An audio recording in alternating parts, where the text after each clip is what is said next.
Paradigm Shift, an educational comedy.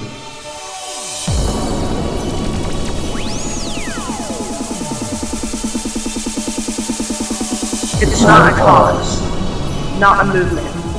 It's not a social group you can slap a label onto.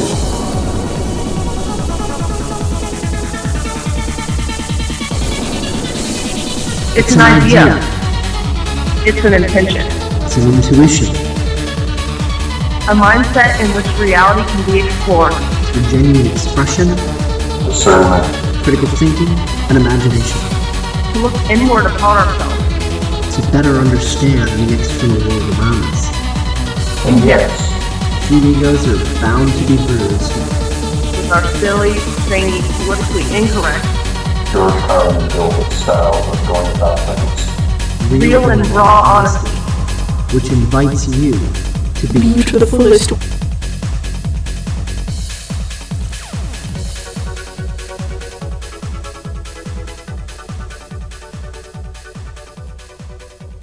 Hello, everybody, and welcome once again to yet another edition of Paradigm Shift and Educational Comedy. I'm Dave Kelso. We're on with Richard Hamilton, aka GeneralTate, on DeviantArt.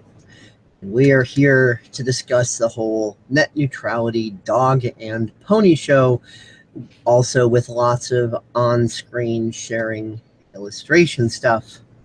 And well, Richard brandishes his toy and cleans it over there.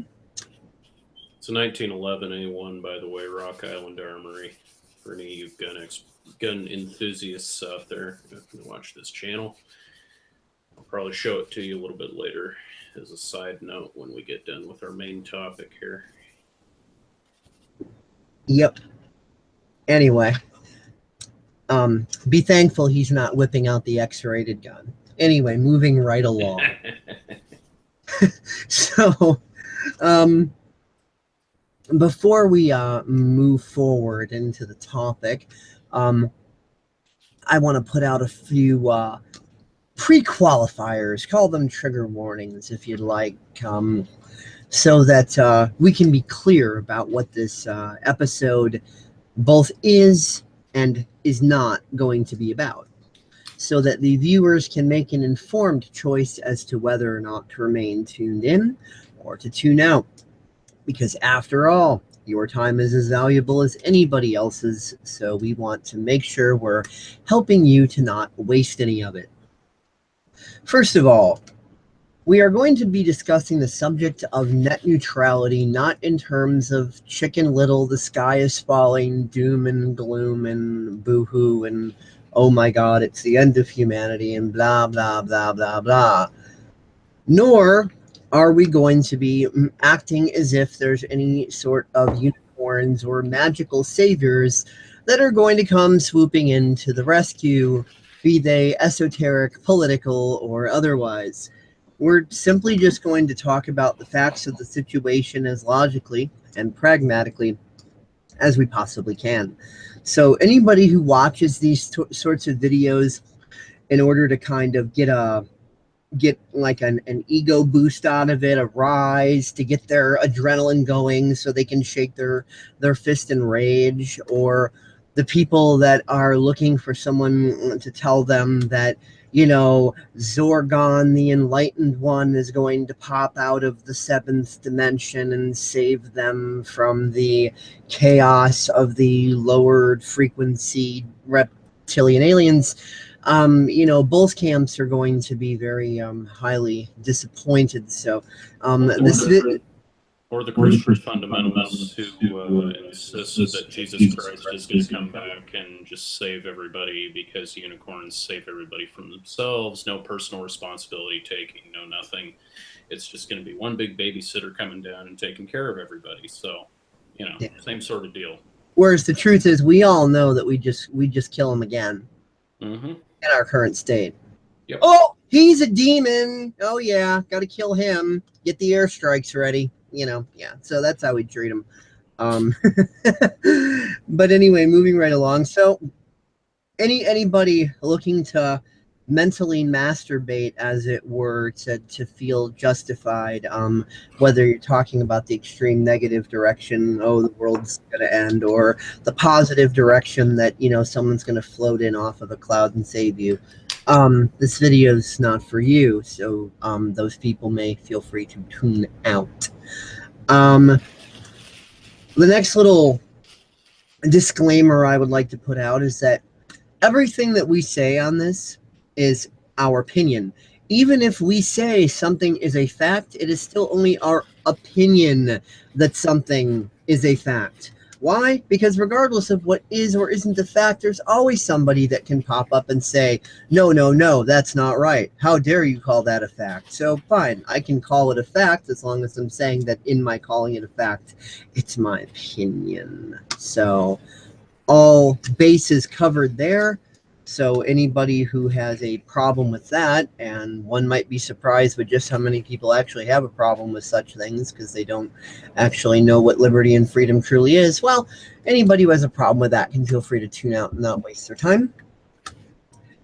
And other than that, the last disclaimer is that we are going to be discussing some things in regards to this topic that are rather mind-blowing and operate outside the bounds of what most people have been taught to think in, especially in terms of the very specific aspects of decentralized technology that we're going to be talking about. Stuff that's been developed as of about circa 2014 and has just been getting better and better and better. And especially now in this time, the sort of technology is absolutely paramount. So thank God it's here and it's growing. But it does operate outside the box of what people are used to. And other than that, I am going to try to translate things as smoothly as possible, but things are kind of going to, shall we say, get a bit geeky. I'll try to simplify things as best I can, but things are definitely going to get well into the realms of extreme techie geekiness when we move into the decentralized technology stuff. And we have to go in those directions, otherwise it's just lip service. It's like saying, oh, this technology is great because we said so in unicorns. And we don't want to do that. You know, we definitely want to put the facts on the table. That's also hence the, you know, the on-screen sharing that we're going to be doing, because we're going to be sharing off, you know, some documentation, illustration from, you know, websites and stuff that outline this stuff to help us, you know, guide you through it. So this is definitely going to be one of those hangouts that's long. This type of a topic can't help but be long. So if you were looking for an ultra short video to watch today, this one ain't going to be it. So you're going to be wanting to put one of these up to your head and pull the trigger. No pun intended. Yeah. See, I love having the pistol, and I love having a real 1911 here because I can use it as a metaphor for so many things. Mm-hmm. So please don't Commander O'Neill yourself for all of those Stargate fans out there. Don't O'Neill yourself. Don't commit suicide. Not cool. Join Stargate, explore the universe, do the cool stuff. You know. And don't do to your head what that DEA agent accidentally did to his foot. Yeah. That would Leave them to the professionals because professionals know what they's doing. Bang. Yeah. And thank God for missing the major arteries, otherwise he'd have been bleeding out quick all over the floor. Mm-hmm. Anyway, moving on to the world of technology and the internet. Yep. So anyway, first let's start with this whole, all right, Congress basically voted net neutrality down. What I've been saying is no worries about it, really. Because here's the good news. Net neutrality never existed in the first place. It's been a big dog and pony show. It's a buzzword that was created by Wall Street to distract everybody. We live in a world where corporations run everything. and they're above the law. And, you know, these corporations are run by organized crime, and corporations obviously run and lobby government, so on and so forth. So basically, when a corporation is big enough, they can do whatever the fuck they want. So by default, that means that net neutrality does not exist. So if you're mourning the loss of net neutrality, you may as well be mourning the loss of Santa Claus or the Easter Bunny, because you're mourning the loss of something that never existed in the first place. Now, when I posted about this, you know, no big shock. There are some people who reacted like, oh my God, so you're saying that we shouldn't worry and that we should just think everything's going to be okay just because scumbaggery is the way things have always been and always will be? And no, that's not what I'm saying. What I'm saying is, if you want to create net neutrality, you have to come to terms with the fact that it never existed in the first place. If you think it exists, then you're not going to feel a need to create it. And yes, it can be created, and it's not going to be created by politicians. It's going to be created by the deployment and acceptance of certain types of new technologies in our lives, decentralized technologies. Because for as long as things are centralized, there is no net neutrality, because everything is dependent upon central points, which in technical terms is referred to as single point of fail, or, to use an analogy, when you cut off the head, the body dies.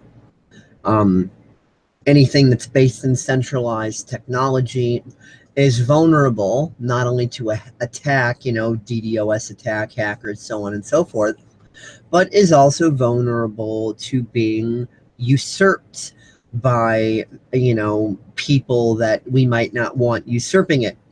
You know, people who say, oh, well, the internet's going to be the way we say it is, and the hell with what the rest of the population wants.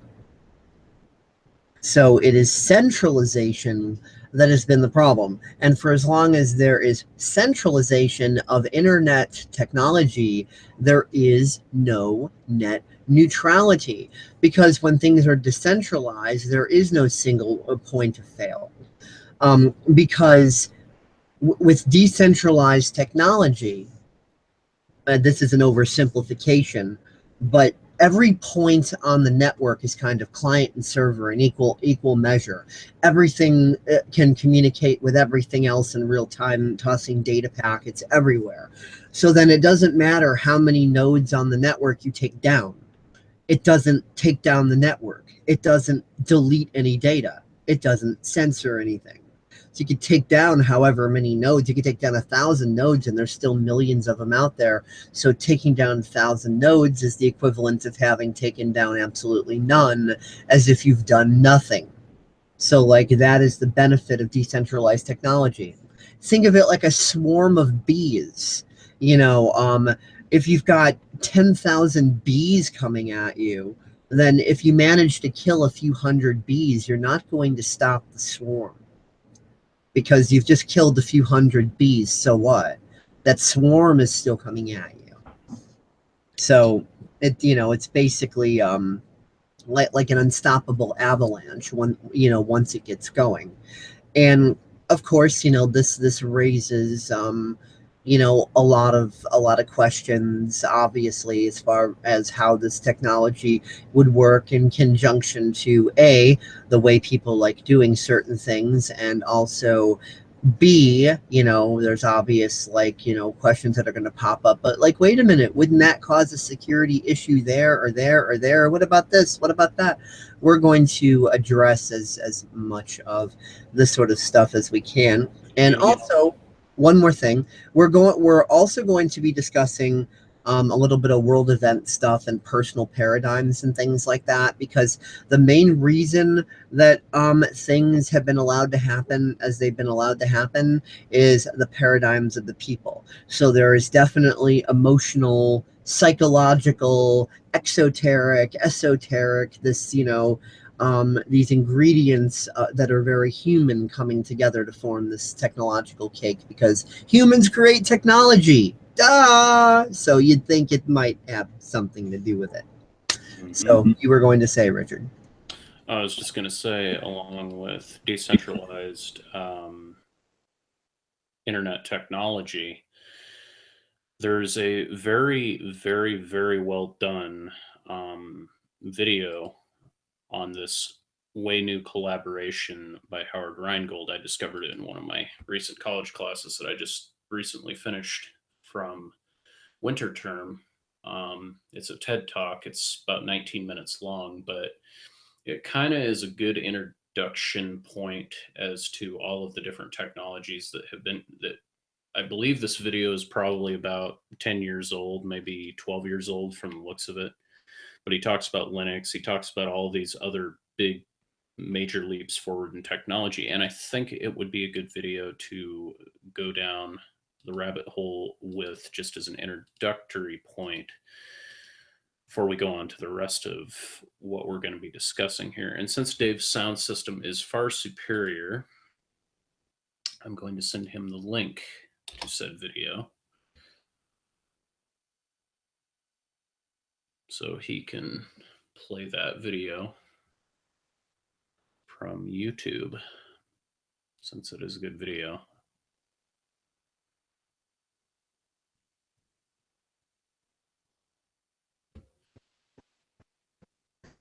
I also want to mention that decentralized internet technology, obviously, because all the systems of the world are basically, run off of computers and the internet these days. I mean, try to think of something that isn't governed by this sort of technology and you'll be hard pressed. So that also means the, economics and monetary system and things like that. And decentralized technology has the, I will dare say, not simply the potential, but the inevitability of pushing economics and the monetary system out of debt-based Ponzi scheme economics into what's called an equity-based monetary system. Now, here's where the real mindfuck comes in.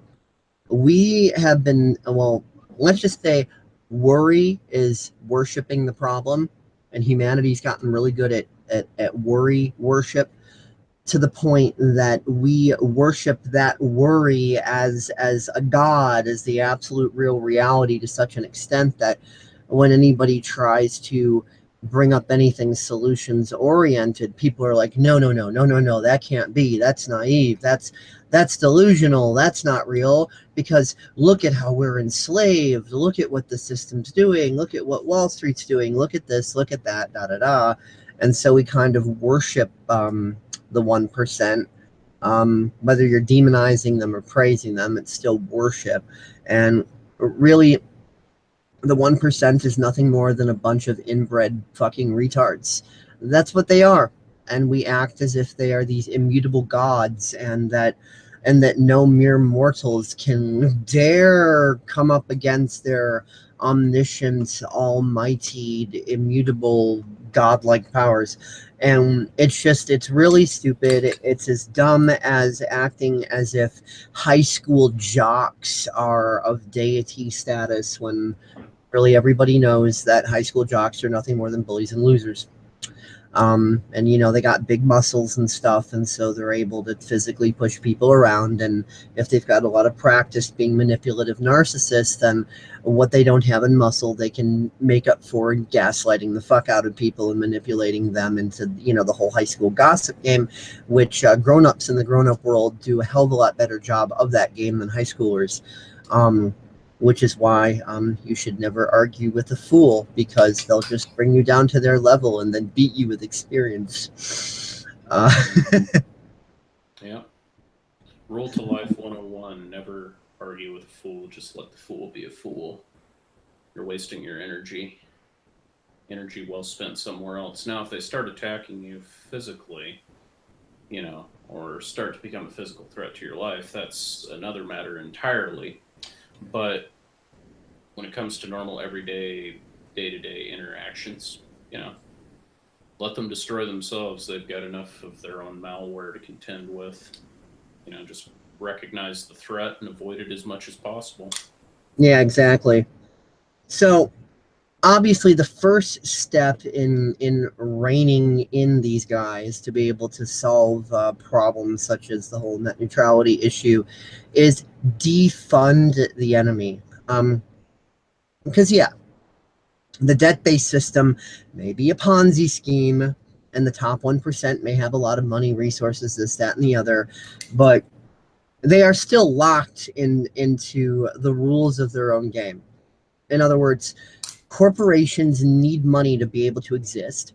They cannot exist on hugs and kisses and unicorn farts. They exist because they're bringing in money. And when a corporation brings in money, it's because we, the people, are choosing to put our money into that corporation. I mean, just hypothetically, what would happen if everybody withdrew their money from, say, Walmart or eBay or Amazon or whatever, if literally like nobody was using those systems?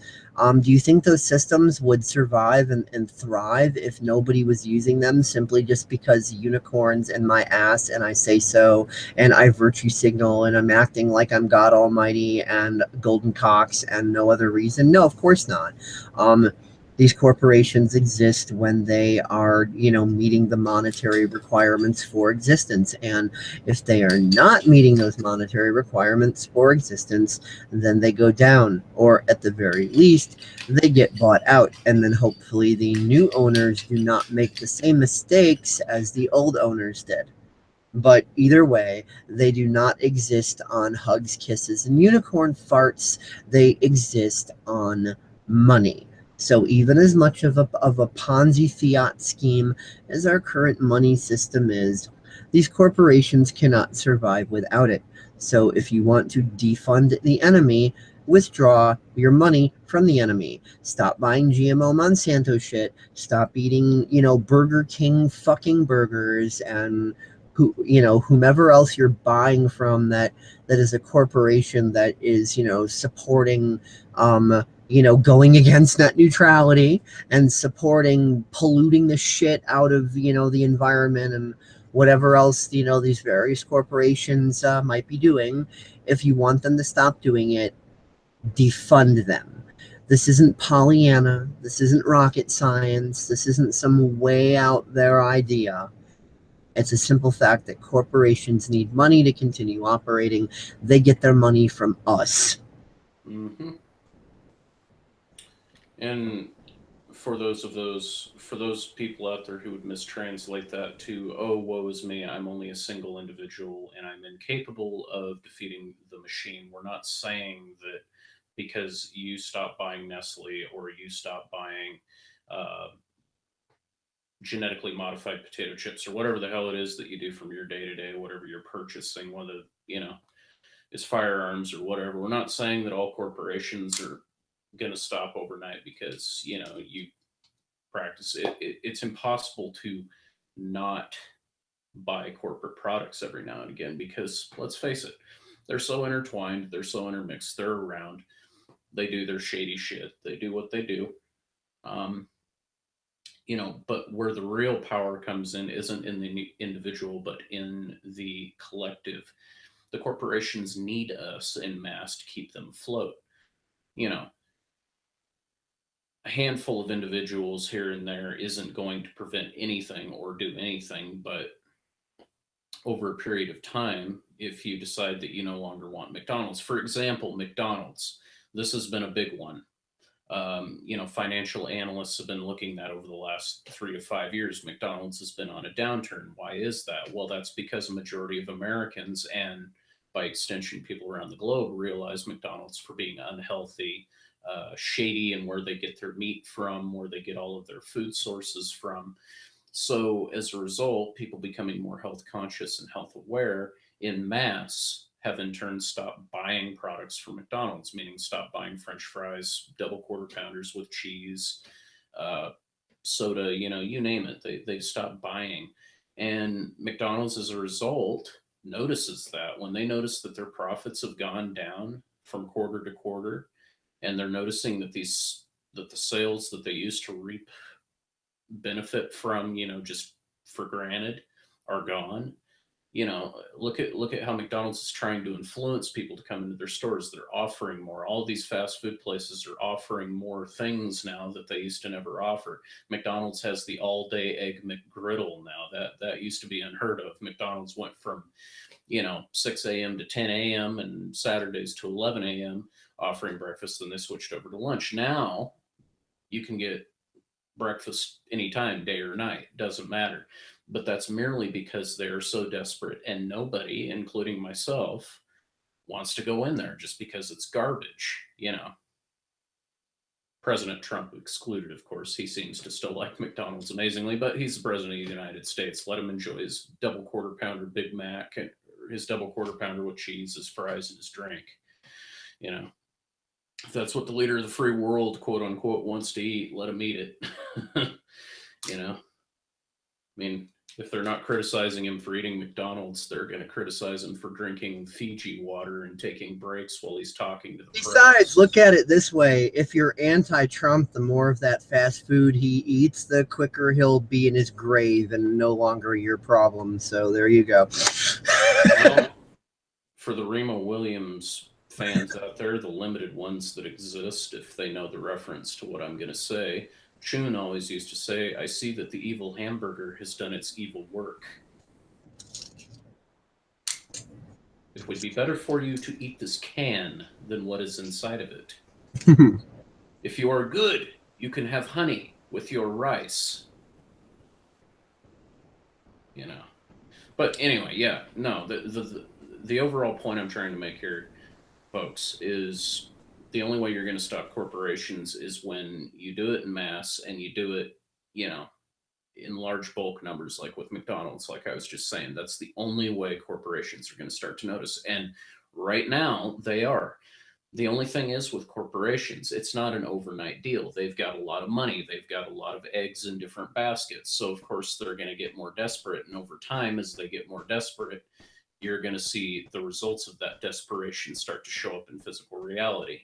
Another industry a lot of people have control over that they do not realize they do is the oil industry.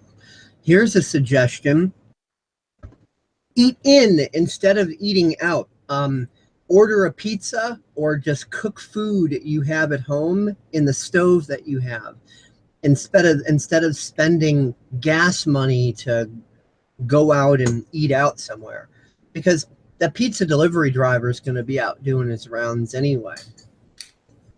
So that's one car on the road instead of how many? I think the gas companies are going to notice. Dozens. Yeah. You can protest in small ways. You don't have to, another big one that these naysayers seem to ignore, Sears and Roebuck. Look at Sears. It's almost dying. It's almost gone. Sears, the big American box store, everybody had a Sears in their town. I've got a Sears, probably every town in America nearly has a Sears. And Sears is almost dead. Why is that? I don't know. People are staying home and shopping online, getting the better deals, getting the better, Cyber Black Friday deals, buying things from Amazon and eBay. Actually, as far as Sears, I do actually know why. What Sears had been starting to do, because Sears had been known for really good quality products, especially when it comes to before you continue, I was just going to say that was more of a rhetorical statement. It wasn't really a question. Because I already know why. Yeah, Sears basically. Yeah, they started to go substandard with their shit. Their quality has plummeted because they're thinking, oh, well, we'll just make cheap garbage that breaks quickly. We'll advertise it as if it's the good stuff that we've always had. And then, we'll make more profits every time people buy stuff, and then it'll break sooner, and then they'll come back and buy more, as if the people just suddenly aren't going to notice. That's what happened with Craftsman Tools. Craftsman Tools is a signature of Sears for a long time. I think Craftsman finally got bought out by Black & Decker. They finally sold it, here 6 months to a year ago, after well over a century of owning Craftsman. But Craftsman used to be like Snap-on, lifetime guarantee. You could take your tools back to this. If you broke a tool, it didn't matter what it was, how you broke it, what you did to it. You could take it back. They would replace it for free, no questions asked. Sears not only cut that out, but they started making their tools in China instead of making them out of quality U.S. machining and tooling. They decided to send all their tooling and their presses and stuff to China, and they're made with inferior metals, and they break.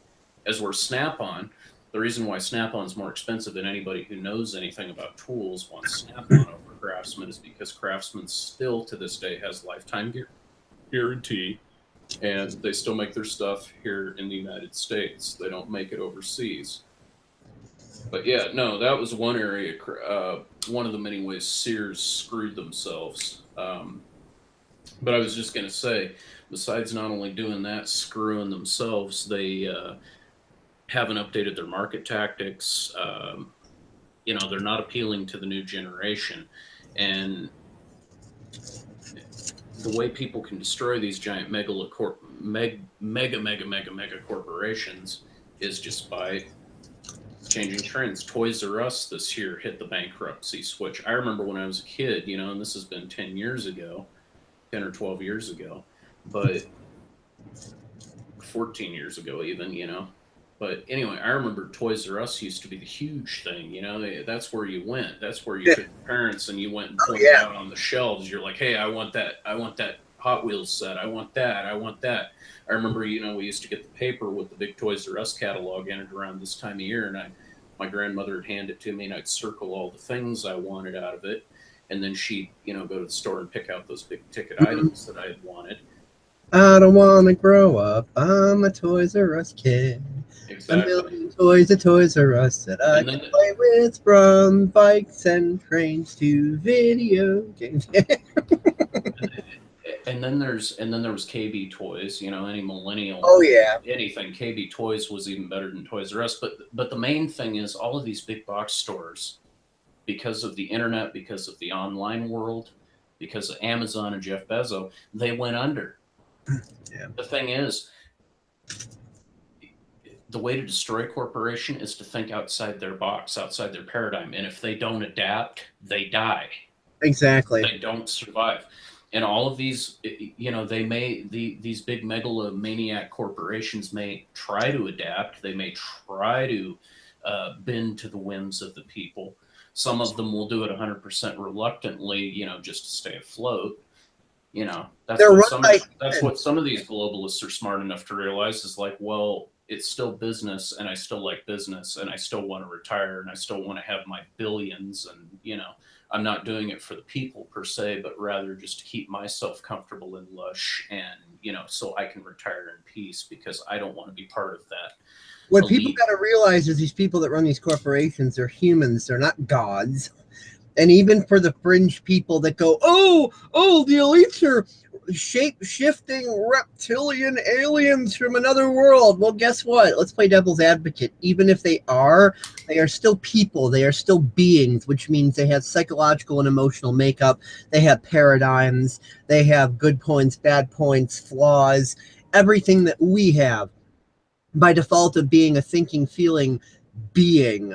So regardless, that's marital status to the number 5 thing. Who cares if they're from Earth for another planet or what the fuck they are? They are still conscious beings, people that are running this shit, which means they have paradigms, and no one can see outside the box of their own paradigms. Either you're willing to expand and enlarge your box, or you're not. So when the world is changing and expanding, but your box, you're choosing to keep it restrictive and you're not willing to expand with it, then you're going to be in an increasing amount of trouble, because it's not survival of the fittest, it's survival of the most adaptable. And if you're not adaptable, you're simply just not going to survive in a world that is insisting you must adapt. Exactly. Yeah, it's just a matter of, continue to do what you're doing, Just change the way in which you do it. It's not that hard. You're voting with your dollars. If you keep you don't have to be anal. You don't have to be, micromanaging with it. You don't have to be fucking like a crack addict, who's buying cocaine all over. All you have to do is just have a general idea of where you're putting your money. So, like, if you like meat, if you like red meat, for example, what I do, I buy local. That's exactly what I do. I buy meat local. I buy it fresh sourced, local, grass fed. It stays local. It's not going anywhere. It's not going to one of these major corporations somewhere that likes to pump cows and various other animals full of antibiotics and harmful hormones. It's real beef that's from this valley. And to people who think that we're suggesting throwing money at the problem, when you can't throw money at the problem because money is an enslavement meme. No, we're not suggesting throwing money at any problem. We're suggesting that if money is fueling the nastiness, withdraw your money. We're saying the opposite of throw money at it. We're saying withdraw your money, take your money away from it. That Ponzi funny money that's fueling the problem. Don't add, more logs to that fire. Stop adding it. So we're not saying throw it at the problem. We're saying stop throwing it at things. Stop, what's the word I'm looking for? Stop stoking the fire. Mm-hmm.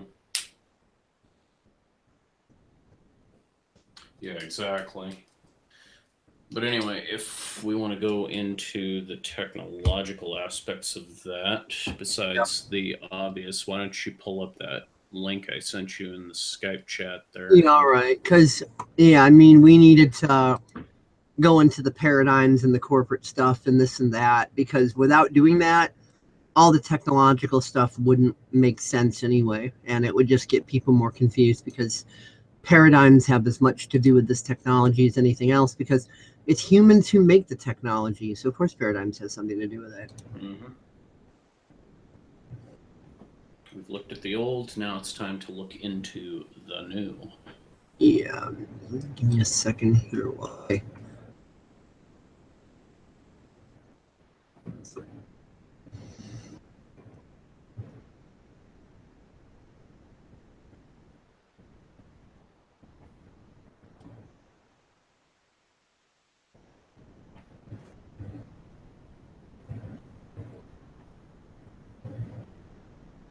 Okay, and TED Talk shouldn't have me in any danger of copyright matching or any of that silly shit.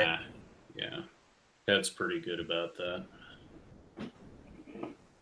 Because they generally state that, you can share their stuff around, and they don't care. Yeah. Yeah, give this a minute. I'm still trying to load it. The video is 9 years old. It was published February 12th, 2008. It's going on 10 years. It's almost 10 years. Almost 10 years. Almost.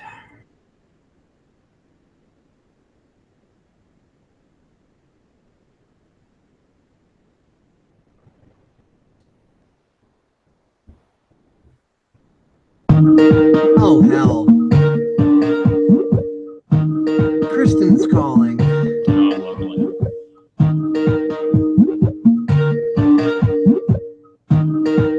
Hold on. I have to...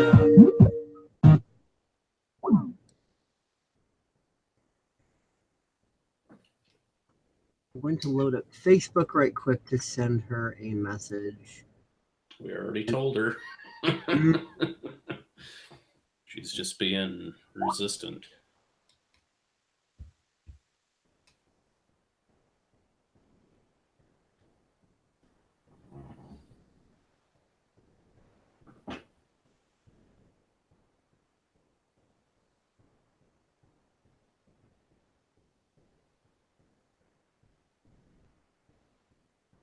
And now she's trying to call back again.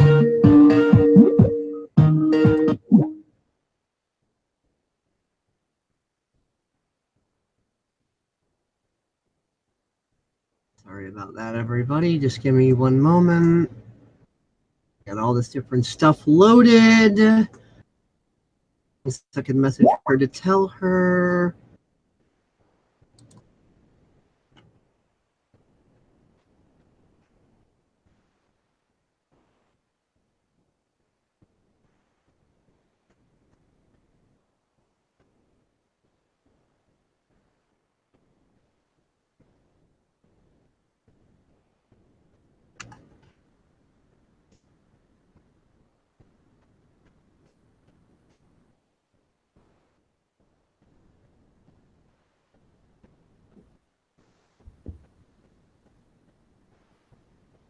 I'm just telling her we're still live on the Hangout. I'll call you when we're done.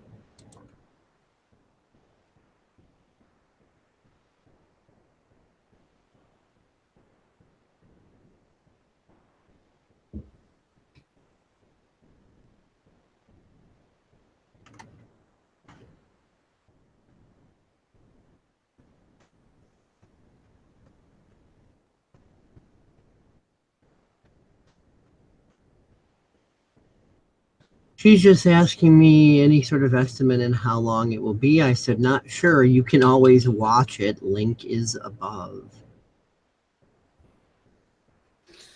Oh, Kristen. Stubborn girl. Not even going to go into all of what's going on with that because it's not our place to say. Oh, she wants to come on the Hangout and talk about what's going on with that. That chance of that happening, that falls into the no way in hell category. Yeah, but no, I'm saying if she, she wants to take the balls and come on and say it, she can. No, that's not happening. I already know that much. No. I'm just, I know. No, I believe me, I understand that. I'm just saying if she wanted to, she could. Yeah. Hypothetically speaking, that's all I'm saying. Okay, so hypothetically speaking, I should be screen sharing at the moment. Are you able to see my screen? Yes, I can see it.